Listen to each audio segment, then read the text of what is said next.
Jake here from Jake's History Expeditions. If you're a normal person and get grossed out by human body parts, this may not be the video for you. But if you're unwell like me and enjoy seeing historically significant medical artifacts, then have I got a video for you.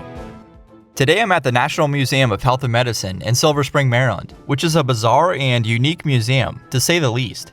When you walk into the main room, the first thing that you see is a series of American Civil War artifacts, which included this skull from a soldier from the 54th Massachusetts Volunteers, an African-American unit that led the assault on Fort Wagner in July of 1863, as depicted in my favorite Civil War movie, Glory.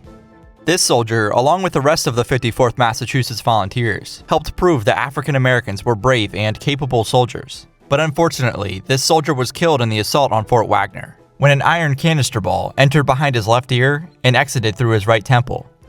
Next is an iron breastplate that was used as protection by a Confederate officer at the Battle of Gettysburg. It's kinda hard to see on video, but the plate was struck by 2 bullets during the battle. In the same case is another object that stopped a bullet in battle. This notebook that was in the pocket of Sergeant John Statz of the 7th New York, potentially saving his life. Below this is 500 individual pieces of shrapnel and bullets from the Civil War. Each was either removed from a wound or was discovered embedded in bone or soft tissue. The next case was full of Civil War medical instruments, with pliers, tweezers, drills, and saws of all shapes and sizes.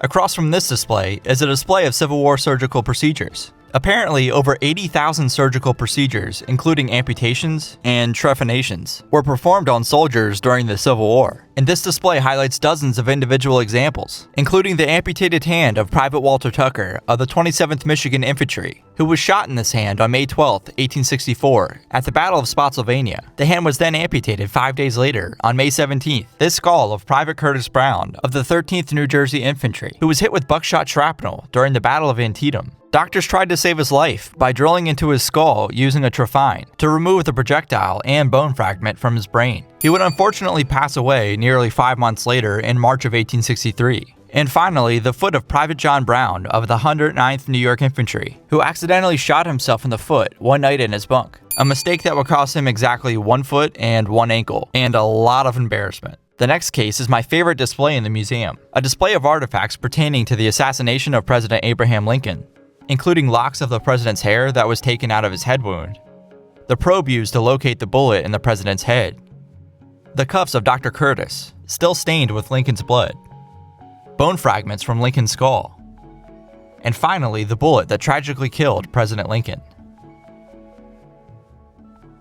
The next display was of Civil War era ambulances. I know they were outfitted with medical supplies, but you can't fool me, that's just a carriage. Then there was this display of different types of bone infections caused by Civil War injuries, and they all look like they would have really hurt, in these different prosthetics from the Civil War era, which were next to this display of Civil War era glasses that all look like something that the Beatles would have worn. I guess the 1860s were just as psychedelic as the 1960s. From here, the museum got really medical and gross, so I'll spare you from some of the displays and skip over to this case, which had the shattered tibia and fibula of General Dan Sickles. General Sickles is one of the most famous and controversial figures of the Battle of Gettysburg, where he lost his leg trying to eat some peaches or something like that. Across from this case is a display discussing how crappy chemical warfare was in World War I and how many soldiers died from a lack of gas mask discipline, partially due to the masks being very uncomfortable and restricting of vision. Thanks a lot, Dr. Fauci.